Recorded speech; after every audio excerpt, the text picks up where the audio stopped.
ஆண்டவரும் இரட்சகருமாக இயேசு கிறிஸ்துவின் இனிய நாமத்தில் உங்கள் யாவருக்கும் அன்பின் வாழ்த்துக்களை தெரிவித்துக் கொள்கிறேன். அருமையான தேவப்பிள்ளைகளே, புதிய நாள் புதிய நம்பிக்கை தின தியானத்தின் மூலமாய் இந்த நாளில் கூட உங்களை சந்திப்பதில் நான் மிகுந்த மகிழ்ச்சி அடைகிறேன். அல்லேலூயா. இன்றைக்கு கூட கர்த்தர் நமக்கு கொடுக்கிற வார்த்தை என்ன? 1 பேதுரு புஸ்தகம் 5ஆம் அதிகாரம் 7வது வசனம் கூட வாசிக்க கேட்போம். அவர் உங்களை விசாரிக்கிறவரானபடியால் உங்கள் கவலைகள் எல்லாம் அவர் மேல் வைத்து விடுங்கள். ஆமென். எவ்வளவு அருமையான ஒரு வார்த்தை பாருங்க. அப்போஸ்தலனாகிய பேதுரு கொடுக்கிற ஒரு சொல்லுகிற காரியம், அவர் உங்களை விசாரிக்கிறவரானபடியினால். அல்லேலூயா. உங்களையும் என்னையும் விசாரிக்கிற ஒரு ஆண்டவர் இருக்கிறார். என்னை விசாரிக்க 6 பேர் தான் இருக்காங்க. நிறைய பேர் எனக்கெல்லாம் ஜோமான அழைக்கும் போது சொல்லுகிற காரியம், என் பிள்ளை என்னை விசாரிக்கிறதில்ல, என் புருஷனை விசாரிக்கிறதில்ல, என் குடும்பத்தாரனை விசாரிக்கிற பலர் இப்படி சொல்லிருக்கிறேன், கேட்டிருக்கிறேன். தெய்வ பிள்ளைகளை, உங்களை விசாரிக்க யார் இல்லைனாலும் பரவாயில்ல, அவர் உங்களை விசாரிக்கிறவர். அப்படி யார்? நம்முடைய அருமை இரட்சகர் ஆண்டவரில் ஒரு தகப்பனை போல, ஒரு தாயை போல, ஒரு மூத்த சகோதரனை போல, ஒரு நல்ல நண்பரை போல, நல்ல ஆலோசகரை போல அவர் நமக்கு இருந்து அவர் நம்மளை விசாரிக்கும் போது வேறு என்ன கவலை வேணுங்க? இப்போ உதாரணத்துக்கு சொல்கிறேன், பிரசிடெண்ட்டு, நம்முடைய தேசத்தின் பிரசிடெண்ட்டு உங்களுக்கு ஃபோன் பண்ணி எப்படி இருக்கிறீங்க, உங்களுக்கு என்ன தேவையெல்லாம் இருக்கா அப்படின்னு கேட்குறாங்கன்னு வச்சுங்களேன், எப்படி இருக்கும் யோசித்து பாருங்கள். பிரசிடெண்ட்டே என்னை விசாரிக்கிறார், அவர் என் மேலே அக்கறை உள்ள இருக்கிறார், அப்போ என் தேவையெல்லாம் பார்த்துக்கொள்வார் சொல்லுவோம்ல. அப்போது உலக பிரகாரமான அதிகாரங்களெல்லாம் காட்டில் அண்ட சராசரம் படைத்த ஆண்டவர், சர்வ வல்லமுள்ளவர், அவர் நான் உங்களை விசாரிக்கிறேன். அப்படின்னால உங்கள் கவலைகளெல்லாம் என் மேலே வைத்து விடுங்கள். அல்லேலூயா. தேவ பிள்ளைகளே, கவலைப்படாதீங்க. பிலிப்பியர் நிருபம் 4ஆம் அதிகாரம் 6வது வசனம் வாசிக்கும் போது இப்படியா சொல்லப்பட்டிருக்கோம், வாசிக்க கேட்போம்.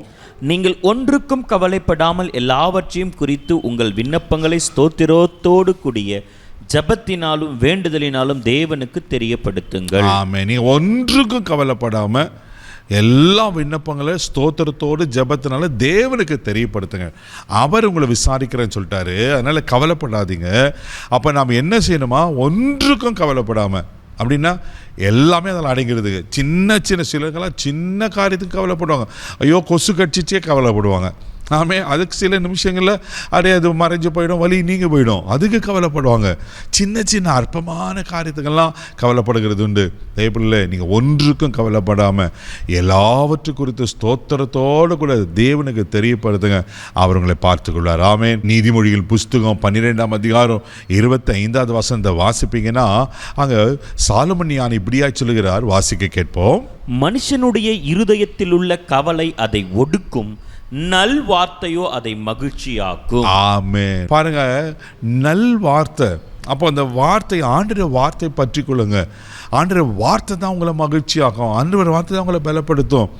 கவலைப்படுறதுனால உங்கள் இருதயம் சுக்குநூறு ஆகும்.